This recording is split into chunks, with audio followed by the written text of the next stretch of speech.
8:30 this morning, continuing to follow some local breaking news happening in Jax Beach. Good news to report in a story that just started to unfold at 5 o'clock this morning. A little girl between 5 and 7 found in a retention pond, rescued actually by a worker that was nearby. Let's take a look at a local breaking news alert that we are following in Holly Oaks, where police say a group of people tried to break into a house. The homeowner fires back, though, shoots and kills one of the suspects. So in this week's restaurant report card, a customer says she found a not-so-pleasant surprise at a Chinese restaurant on the west side.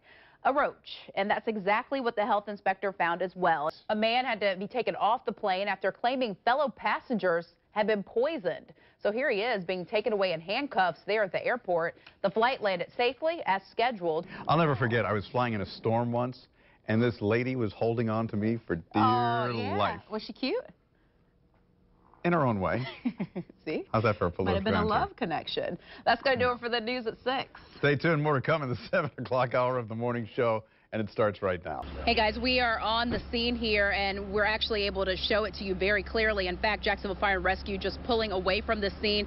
A lot of neighbors out because they said they heard what sounded like a tree falling down. But let me show you the bus that we're talking about. Again, these students were headed to Terry Parker High School, and 2 students on board this bus.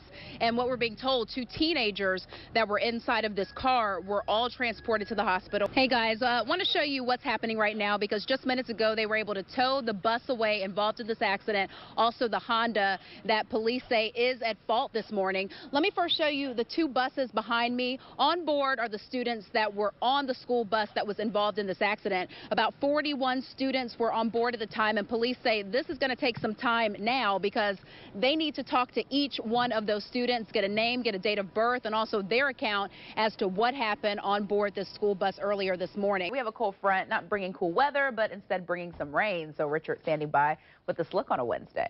And Channel 4's Eric Rayco, you have been on the scene this morning. JSO still there, and this happened last night. This investigation's already been going on for hours. It was warm out there yesterday. I did just a quick run somewhere, and it's like in and out. You don't want to spend any time out there because it's so humid.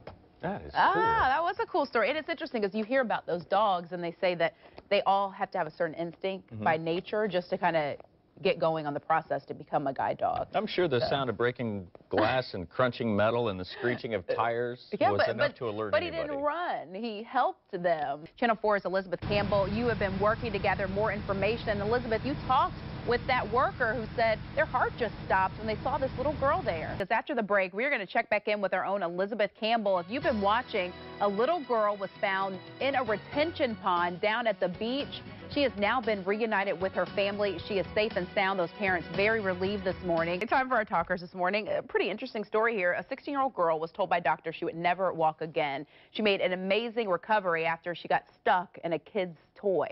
Olivia Johnson Wilder shattered her back in 5 places after she fell. So she wasn't able to move her legs, and you see her there in a wheelchair. And again, doctors said, hey, you will never walk again. So one day she was playing in the hospital's children's area, and she got stuck in this plastic car. She said she started to panic and tried to get out of there, and maybe it was that determination, but she started to feel pins and needles in her legs.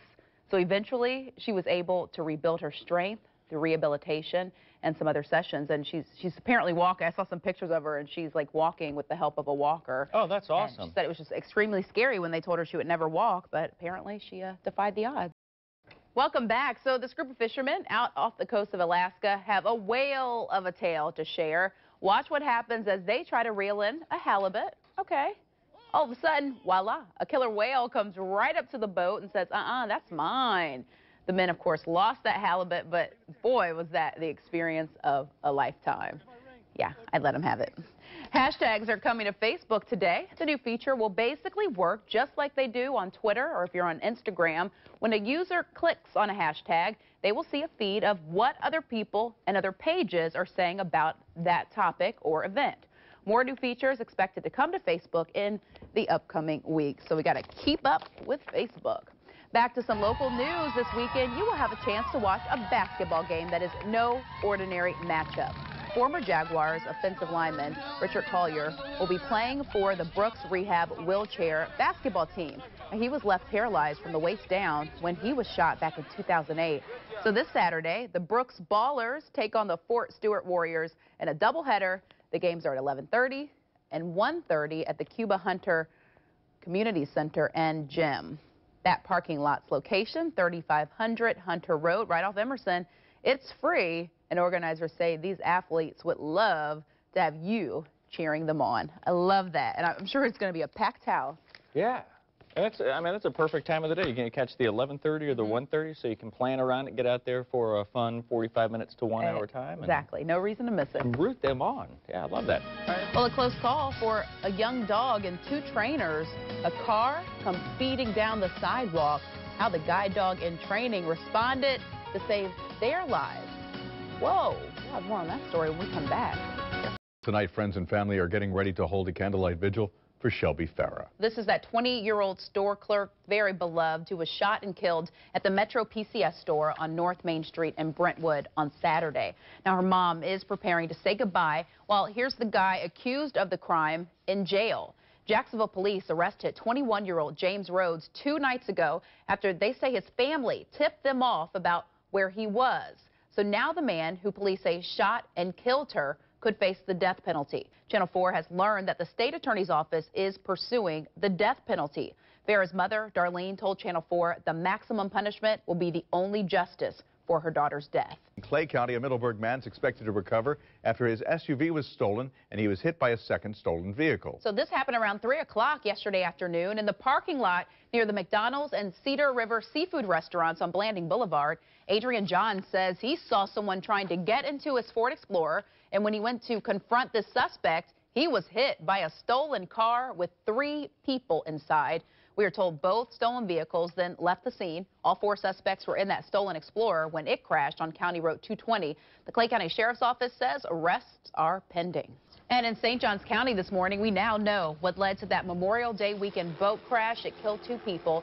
The Fish and Wildlife Conservation Commission released the findings that alcohol and speed contributed that night. Investigators say the boat operator, Chris Hall, had a blood alcohol level that was nearly twice the legal limit. His passengers, Timothy and Alicia Babb, were thrown from that boat. Well, the winner of the record Powerball jackpot has come out of the shadows, making a huge donation. So in this week's restaurant report card, a customer says she found a not-so-pleasant surprise at a Chinese restaurant on the west side. A roach, and that's exactly what the health inspector found as well. Now, we went and talked with workers who said they had a plan in place to fix the problem before the complaint ever came in. Hot Walk on Argyle Forest Boulevard had 2 inspections in just 2 days. I pulled your restaurant because you guys had some violations and a warning. We talked with the restaurant owner's daughter about the 6 high-priority violations, specifically about dead roaches found on the cook line. Would you say that you have a pest problem? Not anymore. I mean, we have it under control. The pest control comes regularly. Actually, Ann Chow said their exterminator had just left hours before the inspector came that day, and that's why the dead roaches were there. And while no inspection is scheduled, this one was motivated by a customer. This was driven by someone complaining. Do you know what that was about? They said that there was something in their food, but she was sure there wasn't. But she called anyway, I guess. She said she found it by their food or something. Something like that. I wasn't here that night. Chow also said that's not why the exterminator came that day, just that it was a scheduled appointment. She pulled out pest control receipts that show a history of exterminations. Another high priority violation, the inspector noted, an employee not washing his hands before handling food. Was that just an oversight or is that a training issue? He usually does. It was just that one time. Chow said they do everything they can to serve safe, delicious food, and that a day after the inspection, everything was fixed. And I eat it myself, so and a lot of the people around here seem to love it, so and there's never been any issue. Now, the inspector came back the next day, did not find any bugs. In fact, there were no big food violations, but they do have to renew the license within the next 30 days. Lee Slater at Three Lions Sports Pub and Grill was quick to show and tell about the problem. He said he's been working with this pest control company to get a handle on the bugs and, more importantly, to find the source so he can keep them out. Right here. Put the trap right here. Lee Slater says last week this is where an inspector found a dozen dead roaches and some live ones in his kitchen.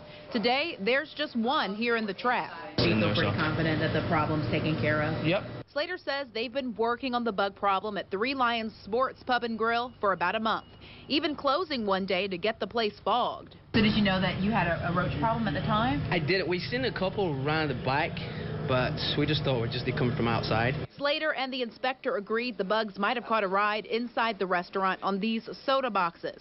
So he's changed things up. We got these out of here and put them into these things right here. Because normally these would be in the box, you're saying? Okay. Yeah. Getting rid of boxes and also inspecting other ones before they bring them inside the restaurant. This is the first time. We've been out 4 years and we've had any problems like this. And there's nothing different that we're doing.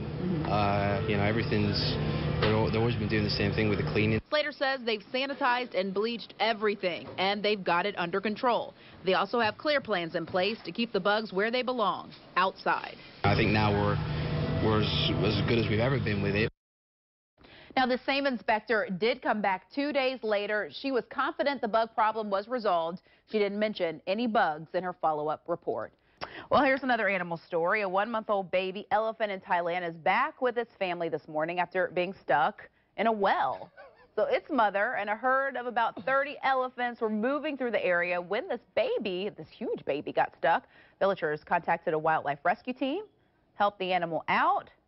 Eventually, he rejoined the herd. Look at that. It's nice to see everybody getting together to save this baby. And it fell down in the well. Well, good thing he had his trunk there. Not something you see every day, but that's probably a cool sight for all these people. We had